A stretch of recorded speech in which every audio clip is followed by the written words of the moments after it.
Eu diria que vejo a discussão que está sendo feita e refeita em torno da obra do Marx como decisiva.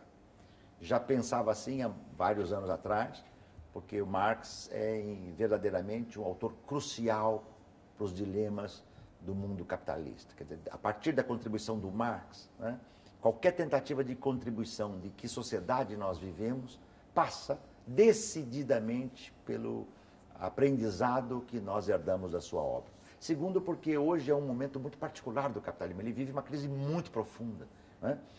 Crise essa reconhecida pelos grandes estados capitalistas, pelas grandes transnacionais capitalistas, pelos grandes investidores globais que têm dito, né, que esta é a maior crise capitalista desde 1929. O que torna, então, ainda mais, no século XXI, né, a possibilidade efetiva da obra marxiana, da obra de Karl Marx, né, ser vital para a compreensão dos nossos dilemas atuais, particularmente nesse contexto de crise.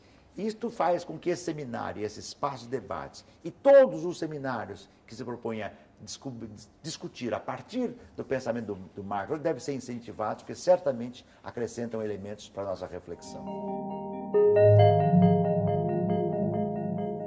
Nós vivemos hoje, a partir da mudança do mundo produtivo, da velha empresa taylorista e fordista para a chamada empresa flexível e moderna, nós vivemos hoje uma precarização sem precedentes em toda a história do capitalismo, tá certo? Da força de trabalho, né? Se nós formos pegar o capitalismo, pelo menos do século XX para cá, há uma impulsão e uma tendência de parte dos capitais irreversível, no sentido de precarizar, informalizar, terceirizar, subcontratar, destruir direitos e ampliar o bolsão de desempregados. Isto por quê? Porque o capitalismo dos nossos dias se funda numa nova reengenharia produtiva, com alto maquinário informacional, digital, já digitalizado, e com a utilização de força de trabalho num ritmo altamente intensificado e polivalente.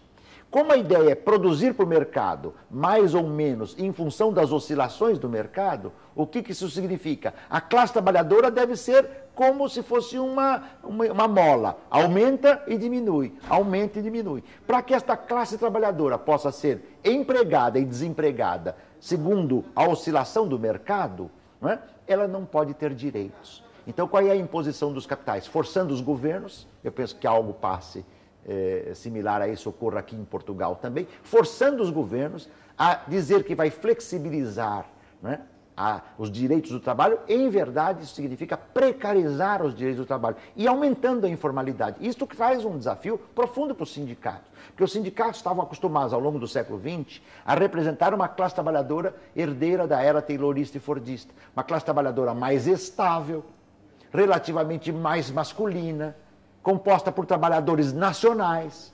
E hoje nós temos uma classe trabalhadora tanto masculina quanto feminina, cada vez menos, enquanto tendência, estável e mais informalizada e precarizada, composta por nacionais e imigrantes. O problema do trabalho e da imigração é uma questão global hoje decisiva, né? O mundo do trabalho informacional se mistura com o mundo do trabalho do imigrante, né? E também tem as questões geracionais. Empresas que só contratam trabalhadores jovens. Por exemplo, no Brasil havia uma empresa, né, a Toyota, que no início da sua planta no Brasil, da região de Campinas, na montagem de automóveis, né, que é uma fábrica recente da Toyota no Brasil, só contratava trabalhadores com entre 19 e 22 anos.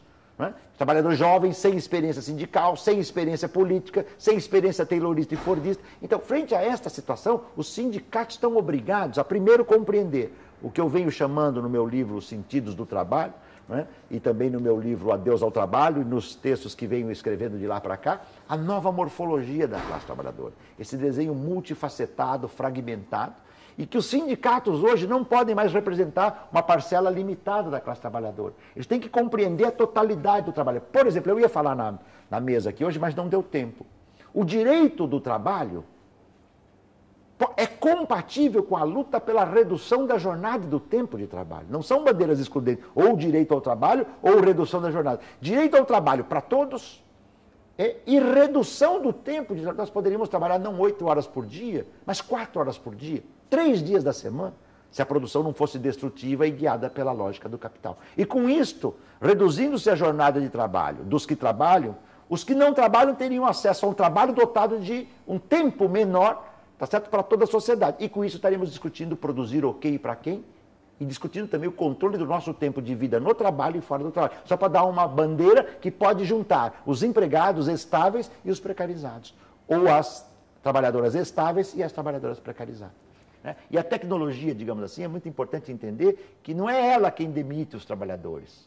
É a lógica do capital destrutivo que a cria, que acaba utilizando como mecanismo de agilização, aumento de produtividade e redução do trabalho vivo. É mais ou menos o que nós temos visto hoje em escala global. Por isso que nós temos aí mais de 1 milhão de trabalhadores e trabalhadoras precarizados em escala global.